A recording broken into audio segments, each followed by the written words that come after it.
Il faut que les biens immobiliers des politico-militaires ou leurs proches soient restitués. Tout ça, je crois, n'a pas été fait au maximum. Où vont être logés ces politico-militaires qui n'ont pas de travail, qui n'ont pas de per diem, qui ne sont pas ressortissants de la capitale? Comment ils peuvent vivre pour être à côté avec le gouvernement ou associer le gouvernement pour l'application des accords de Doha? Ils seront là, que quelqu'un a bêché, l'autre, je ne sais pas, il ne peut pas venir ici assister aux réunions. Ça, c'est de facto. Héberger ou essayer de trouver des logements décents ou des conditions décentes à ce que les gens travaillent avec vous sur un certain temps, ça, c'est des choses de facto. Ce n'est pas tout qu'on a dit à Doha a été codifié. Nous avons parlé beaucoup de choses à Doha. Pendant 5 mois, on est tombé sur plusieurs sujets entre nous et le gouvernement en présence des médiateurs. Mais tout ça, moi j'appelle ça l'esprit de l'accord. Si on avait codifié tout ça, il y aura des bouquins, un bouquin comme ça, au lieu de ces papiers-là. On a codifié que c'est l'essentiel. Tout. Beaucoup de choses essentielles, on était d'accord. Donc, ça dépend de la bonne foi et la ferme volonté de deux côtés à ce qu'ils attachent à l'esprit de l'accord. Deuxième chose, le problème de l'hébergement se pose dans les annexes, qui doit être partie intégrale de cet accord, comme l'accord même stipule. Les annexes nous ont demandé que chaque mouvement politico-militaire fasse ses demandes spécifiques, leurs demandes spécifiques qu'ils font et qu'ils les donnent au gouvernement ou au ministre, à l'époque, chef de délégation Mamezène.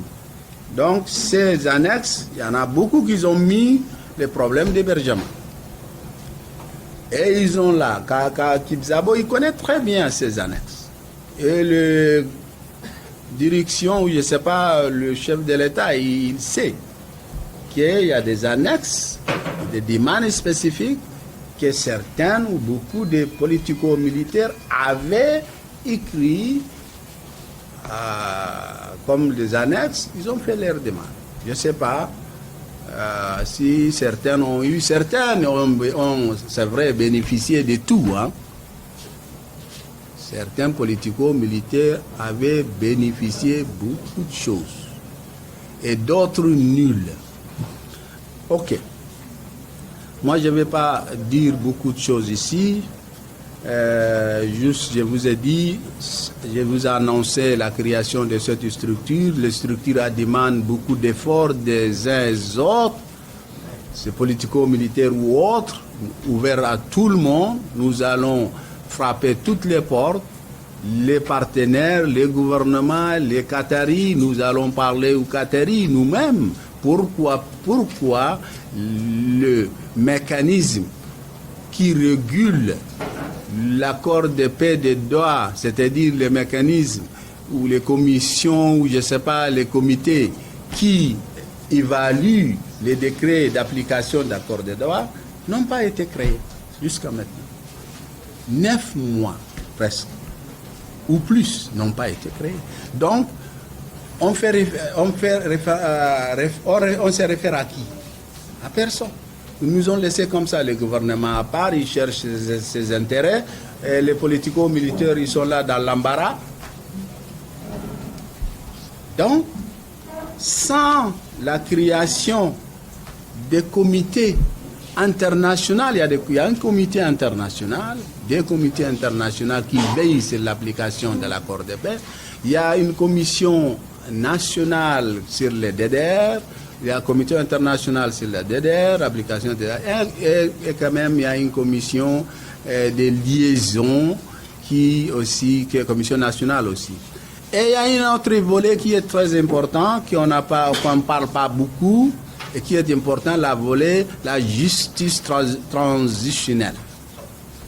Il y a un petit passage timide qu'on a fait ici, que des comités ou des commissions d'enquête sur tous les crimes commis pendant des années concernant les disparitions forcées, les tortures, les assassinats, je ne sais pas, l'acquisition illégale de mobilier, de biens des autres, et des tribunaux spéciaux soient être créés pour ce que la justice soit faite. Et ça aussi, on est loin d'en même parler. Ok. Et de tout ça, c'est des choses importantes que je vous juste quelque chose dit, et on a dit beaucoup sur ces documents-là, sur les principes généraux qu'elle parle, qui sont des valeurs vraiment importantes, valeurs républicaines, tout le monde connaît, la justice, l'unité de notre pays, le respect des droits de l'homme, parlons de la cohésion nationale, l'unité nationale, la nécessité de vivre ensemble, voilà, la nécessité de l'égalité, de l'état de droit, de bonne gouvernance, toutes ces choses-là sont dans l'énoncé des principes généraux qui est sur le préambule de l'accord de Doha.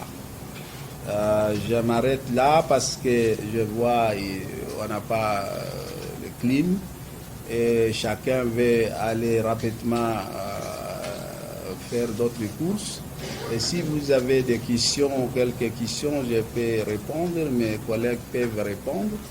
Même en arabe, nous pouvons répondre.